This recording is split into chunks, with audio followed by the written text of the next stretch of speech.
저에게는 5의 아이가 있습니다만 그중 2명의 아들은 정이 많은 중학생.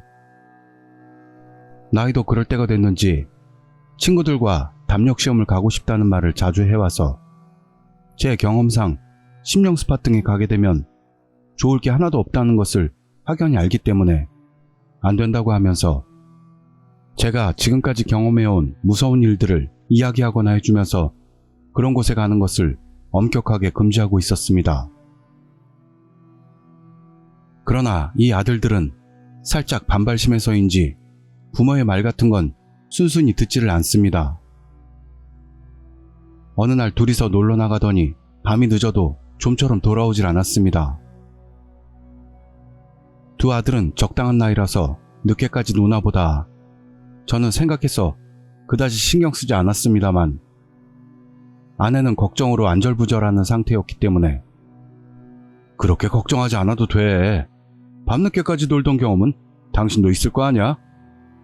라고 해도 아내는 뭔가 좋지 않은 예감이 들어서 그래. 거기다 연락도 안 되잖아. 하며 몇 번을 걸어도 연결되지 않는 전화기를 들고 불안한 듯 안정이 안 되는 모습이었습니다. 여자의 촉은 잘 맞는다고 자주 들어서 저와 마찬가지로 평소에는 비교적 아들들에 대해서는 자유분방하게 키우는 아내가 이렇게까지 걱정한다는 것은 분명 이상하다고 느껴 장모님에게 오셔서 어린아이들 좀 봐달라고 부탁한 후 아내와 함께 아들들을 찾으러 가기로 했습니다. 정신을 차리고 보니 시간은 자정이 지났을 즈음. 이렇다 할 통금 시간을 두지 않는 우리 집으로서도 아들들이 이렇게 늦은 시간까지 돌아오지 않는다는 것은 드문 일이라 저도 점점 걱정되기 시작했습니다.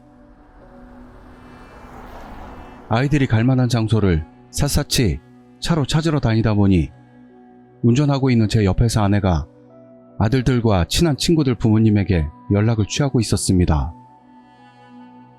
그러자 우리 애들 말고도 집에 돌아오지 않은 아이들이 3 정도 있는 것을 알게 됐고 그 부모들도 합류해서 같이 찾기로 됩니다. 2대의 차에 나눠 타고 계속 부근을 수색하고 있는데 한 부모가 어떤 단서를 발견했습니다. 그것은 그 학부모 아이의 SNS 계정. 글을 봤더니 밤 8시 정도에 지금부터 담력시험. 이라는 글과 함께 어느 폐허의 사진이 첨부되어 있었습니다. 이 폐허는 그 지역에서는 꽤 유명한 심령 스팟. 그 투고를 마지막으로 다시 글이 올라온 흔적이 없어 그 계정을 본 우리는 단숨에 불안에 휩싸였습니다. 그렇게 가지 말라고 했는데 생각하면서도 애들 걱정으로 바로 그 폐허로 향했습니다. 우리가 사는 곳에서 조금 먼 곳에 있는 그 폐허는 수십 년이나 전에 뭔가의 사건이 있었다는 넓고 큰 단독주택. 사건 이후 수많은 영적 현상이 일어나면서 구매자도 나오지 않는 채 수십 년 동안 그대로 방치되어 온 그 폐허는 이상하고 섬뜩한 분위기를 자아내고 있었습니다. 제가 젊었을 때부터 유명했던 그곳은 발을 들였다간 분명히 뭔가의 현상이 일어난다고 하는, 심지어 가벼운 기분으로 담력시험 같은 것을 할 만한 곳이 아니었기 때문에 젊은 시절에 수많은 심령 스팟을 찾아다녔던 저라도 발을 들여놓은 적은 없었습니다. 애들의 자전거가 폐허 앞에 세워져 있어서 이곳에 있다는 걸 확신한 우리는 차를 세우고 손전등을 손에 들고 폐허 부지 안으로 발을 들여놓았습니다. 부지 안에 들어간 순간에 단숨에 체감 온도가 내려가고 엄청난 한기에 휩싸인 저는 여긴 정말 위험한 장소다 라고 본능적으로 알아채고 여자분들에게는 차로 돌아가시라고 한 다음 저와 다른 한 명의 아버지, 이렇게 둘이서 폐허 안으로 들어가게 되었습니다. 정면 현관은 자물쇠가 걸려 있어서 들어갈 수 없어 뒤로 돌아갔더니 판자가 빠지고 유리창이 깨진 창문이 있어서 그곳으로 안에 들어갔는데 그곳은 온갖 물건들이 흩어진 거실이었습니다. 당시의 생활감이 그대로 남은 듯한 고풍스러운 물건들만이 흐트러진 거실 안을 한 발 한 발 신중하게 나아가면서 얘들아! 땡땡! 땡땡! 여기 있는 거니? 하고 제 아들들의 이름을 불러도 반응은 없습니다. 1층을 구석구석까지 찾아봤어도 어디에서도 아이들의 모습은 없었습니다. 그래서 2층으로 올라가게 됩니다. 그러자 2층에서 희미한 소리가 들려와 서둘러 계단을 뛰어 올라갔더니 검은 그림자가 한 방에 들어가는 게 보였습니다. 아이들 중 하나인 줄 알고 빠른 걸음으로 그 방에 가서 안에 들어갔는데 방 안에는 물건들이 잔뜩 흐트러져 있었을 뿐으로 아무도 없었습니다. 지금 분명히 누가 있었죠? 둘이 고개를 갸웃거리고 있는데 다음에는 옆방에서 퉁퉁 하고 벽을 두드리는 소리가 났습니다. 이 순간에 우리는 아까의 그림자가 아이들의 것이 아니라 심지어 이 세상 것이 아닌 것을 깨달았습니다. 그렇습니다. 여기는 유명한 심령 스팟. 게다가 발을 들여놓으면 반드시 무슨 일이 일어난다고 하는 곳이었기 때문입니다. 오랜만에 체험하는 영적인 현상에 저는 공포심으로 도망치고 싶어졌습니다만 아이들을 생각하며 겨우 발길을 멈추고 다시 애들을 찾기 시작했습니다. 둘이서 공포에 몸을 떨면서도 차근차근 신중하게 걸음을 옮겨가면서 이상한 분위기가 떠도는 폐허 안을 구석구석까지 찾아다녔습니다.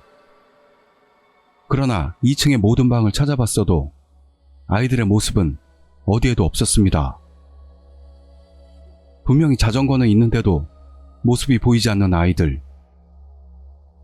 최악의 사태가 머릿속을 스치고 지났지만 다시 한번 집안을 철저히 조사하기로 했습니다. 그러나 역시 아이들의 모습은 없었습니다. 처음 들어왔던 거실에서 둘이 땀을 닦으며 어떻게 할 것인가 서로 이야기를 나누고 있는데 계단이 있는 복도 쪽에서 발소리가 들려왔습니다. 자박 자박 하며 맨발로 걷는 듯한 소리와 삐그덕 삐그덕 마룻바닥이 삐걱거리는 소리가 들렸고 소리가 나는 쪽을 손전등으로 비춰봐도 아무도 없었습니다. 그러자 후당탕 엄청난 기세로 손전등이 비추던 쪽에 방문이 닫히고 우리가 있던 거실 안을 엄청난 속도로 뭔가가 뛰어서 돌아다니더니 마루 위에 흩어져 있던 종이들이 날리고 있었습니다.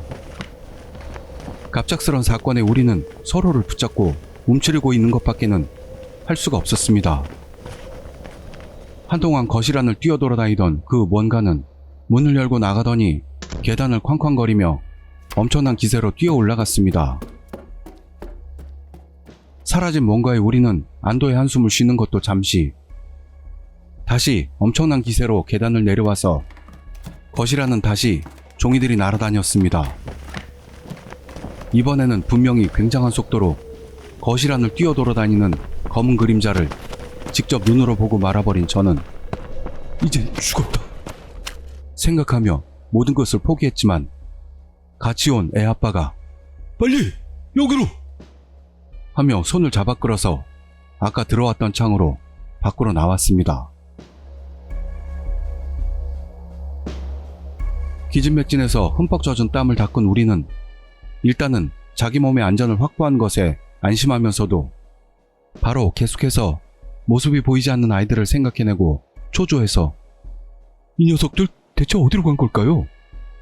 집안에도 없다는 건 무슨 일이냐고요? 하며 호련히 자취를 감춘 아이들을 다시 찾기 시작했습니다. 앞도 뒤도 없이 다시 안으로 들어가서 찾는 건 위험하다고 생각한 우리가 폐허 주변을 돌아다니는데 조금 떨어진 곳에 헛강 같은 작은 집을 발견했습니다. 분명 저기다 하고 신락 같은 희망을 가슴에 품고 그 오두막의 미닫이 문을 열자 아니나 다를까 안에는 아이들이 있었습니다.